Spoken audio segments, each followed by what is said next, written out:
Cooker விசில மறந்து உணவு வீணாகி போச்சா? இனி அந்த கவலையே வேண்டாம். வழங்குகிறோம் உலகின் முதல் விசில் கவுண்டர் குக்கர், புதிய அல்ட்ரா குரோனோ. அல்ட்ரா என்றால் ஆரோக்கியம். வணக்கம். செய்தி சுருக்கம். சிஎம் விஜயால் விடுதிக்கு விமோச்சனம், மீண்டும் கிடைத்தது இட்லி தோசை. சென்னை சைதாப்பேட்டையில் ஆதிதிராவிட நலத்துறைக்கு சொந்தமான MC ராஜா சமூக நீதி மாணவர் விடுதி உள்ளது. 44 கோடியே 50 லட்சம் ரூபாய் செலவில் கட்டப்பட்ட இந்த விடுதியில் அடிப்படை வசதிகள் முறையாக இல்லை. தரமற்ற உணவு வழங்கப்படுவதாக மாணவர்கள் தொடர் புகார்களை முன்வைத்து வந்தனர். இந்நிலையில் முதல்வர் விஜய் எந்தவித முன்னறிவிப்பும் இன்றி MC ராஜா விடுதியில் திடீர் ஆய்வு செய்தார். அங்குள்ள மாணவர்களிடம் குறைகளை கேட்டார். அப்போது உணவில் புழு பூச்சி இருப்பதுடன் தரமற்ற உணவு வழங்கப்படுவதாக மாணவர்கள் புகார் தெரிவித்தனர். சாப்பாடு சுத்தமா சரி கிடையாது. வர சாப்பாடு போடுற ஊழியர்களும் சாப்பாடு அவங்க தரமான ஒரு முடி போடுறது, கேப் போடுறது, கிளவுஸ் போடுறது, அந்த மாதிரி எதுவுமே போட கிடையாது.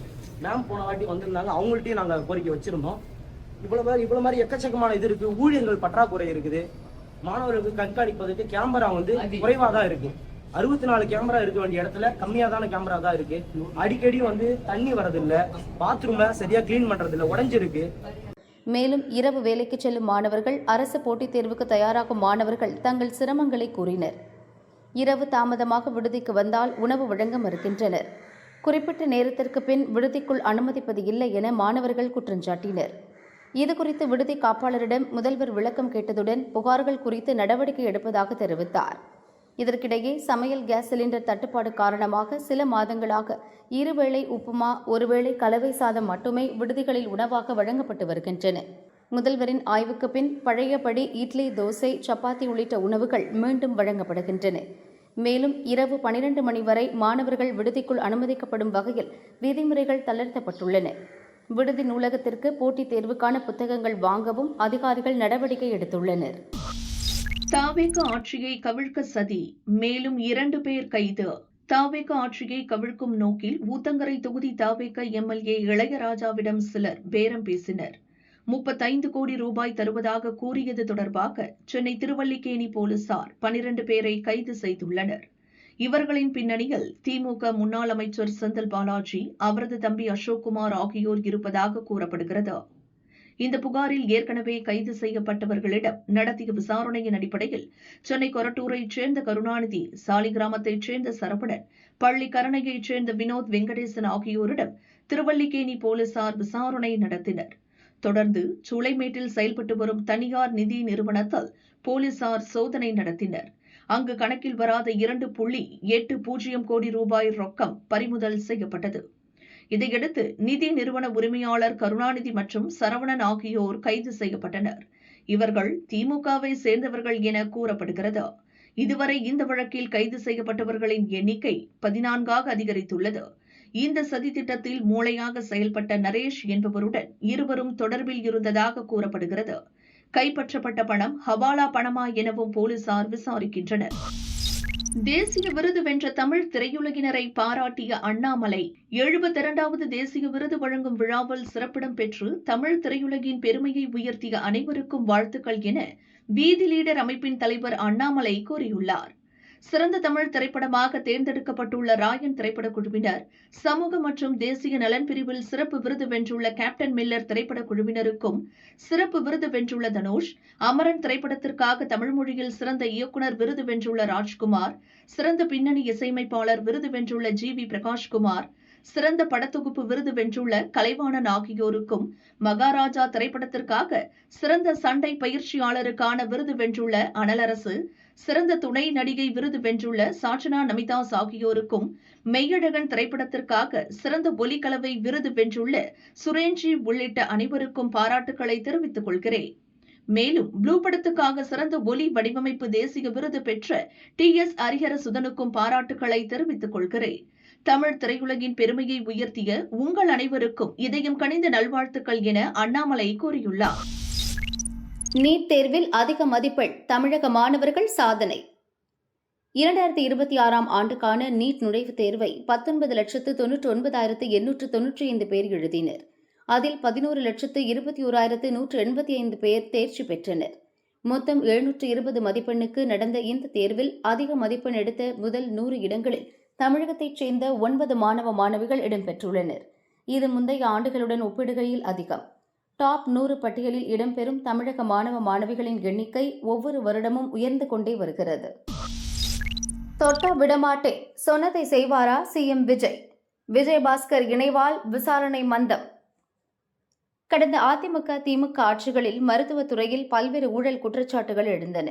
தமிழக அரசு மருத்துவமனைகளில் பணியாற்றும் டாக்டர்கள், செவிலியர்கள், ஊழியர்கள் பணி நிரந்தரம், பணியிட மாறுதல் உள்ளிட்ட பல்வேறு பணிகளுக்கு 5 லட்சம் முதல் பல லட்சம் ரூபாய் வரை லஞ்சம் பெறப்பட்டது. மேலும் மருந்து, மாத்திரை கொள்முதல், உபகரணங்கள் வாங்குவதிலும் கமிஷன் பெறப்பட்டது. அதிமுக திமுக ஆட்சிகளில் இதுபோன்ற ஊழல் குற்றச்சாட்டுகள் அதிகம் எழுந்தன. விஜய் தலைமையிலான தமிழக வெற்றிக் கழகம் ஆட்சிக்கு வந்ததும் அதிமுக திமுக ஆட்சியில் மருத்துவத்துறையில் நடந்த ஊழல் குற்றச்சாட்டுகள் குறித்து விசாரணை நடத்தப்பட்டு சம்பந்தப்பட்டவர்கள் மீது உரிய நடவடிக்கை எடுக்கப்படும் என அமைச்சர் அருண்ராஜ் தெரிவித்தார்.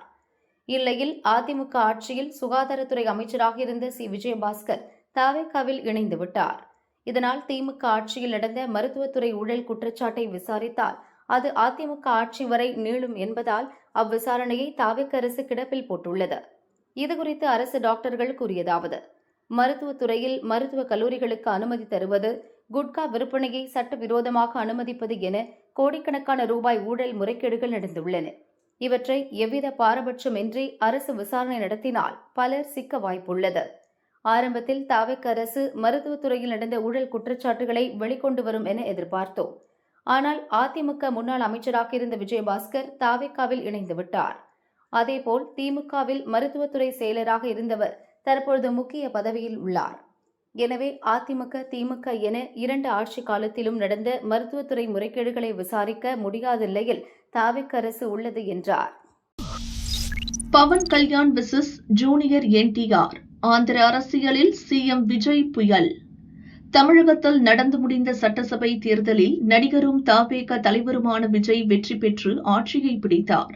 சந்தித்த முதல் தேர்தலிலேயே திமுக, அதிமுக போன்ற திராவிட கட்சிகளை ஓரங்கட்டிவிட்டு அவர் முதல்வராகி இருப்பது தேசிய அளவில் பேசுபொருளானது. குறிப்பாக அண்டை மாநிலமான ஆந்திராவில் ஆளும் தெலுங்கு தேசம் பாஜக கூட்டணி அரசில் இடம்பெற்றுள்ள ஜனசேனா கட்சியின் தலைவரும் நடிகருமான பவன் கல்யாண் தொண்டர்கள் மத்தியில் விஜயின் வெற்றி பெரும் ஆச்சரியத்தை ஏற்படுத்தியிருக்கிறது. நடிகர் விஜய் போலவே பவன் கல்யாணும் மக்களின் அமோக ஆதரவு பெற்று அடுத்த முறை முதல்வராக வேண்டும் என்ற குரல்கள் அங்கே ஒலிக்க ஆரம்பித்து இருக்கின்றன. இதன் காரணமாக பாஜக துணையுடன் தெலுங்கு பேசும் மற்றொரு மாநிலமான தெலுங்கானா அரசியலிலும் பவன் கல்யாண் தீவிரமாக களமிறங்கியிருக்கிறார்.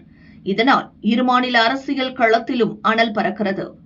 இந்த சூழலில் தெலுங்கு தேச கட்சியின் நிறுவனரும் மறைந்த முன்னாள் முதல்வருமான என்.டி. ராமாராவின் பேரன் ஜூனியர் என்டிஆர் ஆந்திர அரசியலில் களமிறங்க உள்ளார். தெலுங்கில் 30க்கும் மேற்பட்ட படங்களில் நடித்துள்ள ஜூனியர் என்டிஆர் ஓரிரு வாரங்களுக்குள் தன்னார்வ தொண்டு அமைப்பை ஆரம்பிக்க உள்ளார். இதன் மூலம் ஆந்திரா மற்றும் தெலுங்கானாவில் சமூக பணிகளில் ஈடுபட உள்ளார். திரைப்படங்கள் வாயிலாக அதிக ரசிகர்களை ஈர்த்துள்ள ஜூனியர் என்டிஆர் தமிழகத்தில் தவேக கட்சி தொடங்கி தேர்தலை சந்தித்து ஆட்சியை பிடித்தது வரை முதல்வர் விஜயின் அனைத்து நகர்வுகளையும் உன்னிப்பாக கவனித்து வருவதாக கூறப்படுகிறது. அதன் ஒரு கட்டமாக தொண்டு நிறுவனம் தொடங்கி பின்னாளில் அதை அரசியல் கட்சியாக மாற்றி தமிழக முதல்வர் விஜய் போலவே அரசியலில் வலுவாக கால்பதிக்கவும் அவர் காய்களை நகர்த்தி வருவதாக பேசப்படுகிறது. தற்போது ஆளும் தெலுங்கு தேசம் கட்சியின் ஆட்சி நிர்வாகத்தில் ஆந்திர மக்கள் மற்றும் கட்சிக்குள் இருக்கும் சில முக்கிய தலைவர்களுக்கு அதிருப்தி நிலவுகிறது. இந்த சமயத்தில் ஜூனியர் என்டிஆர் அரசியலில் நுழையவுள்ளதாக அடிபடும் பேச்சுக்கள் ஆந்திராவில் உள்ள முக்கியமான அரசியல் கட்சியினரை கலக்கத்தில் ஆழ்த்தியுள்ளன. ஜூனியர் என்டிஆர் அரசியலுக்கு புதுமுகமல்ல. 2009ஆம் ஆண்டில் தெலுங்கு தேசம் வெற்றிக்காக தீவிர தேர்தல் பிரச்சாரம் மேற்கொண்டார். ஒரு கட்டத்தில் தெலுங்கு தேசம் தலைவரும் தற்போதைய முதல்வருமான சந்திரபாபு நாயுடுவின் மகன் நாரா லோகேஷுக்கு போட்டியாக வந்துவிடக் கூடாது என்பதற்காக அரசியலிலிருந்து ஜூனியர் என்டிஆர் மெல்ல விலகினார். இவரது தந்தை ஹரிகிருஷ்ணா கர்நாடகாவைச் சேர்ந்த பிராமண பெண்ணை மணந்ததால் தாத்தா என்.டி. ராமாராவ் குடும்பத்தை விட்டே அவரை ஒதுக்கி வைத்தார். பின்னாளில் சமாதானமாகி சேர்த்துக் கொண்டார். என்.டி. ராமாராவின் மற்றொரு மகனான பாலகிருஷ்ணாவும் நீண்ட காலமாக அரசியலில் இருக்கிறார். ஆனால் இதுவரை தன் தந்தையின் அரசியல் வாரிசாக தன்னை அவர் முன்னிறுத்திக் கொண்டதில்லை.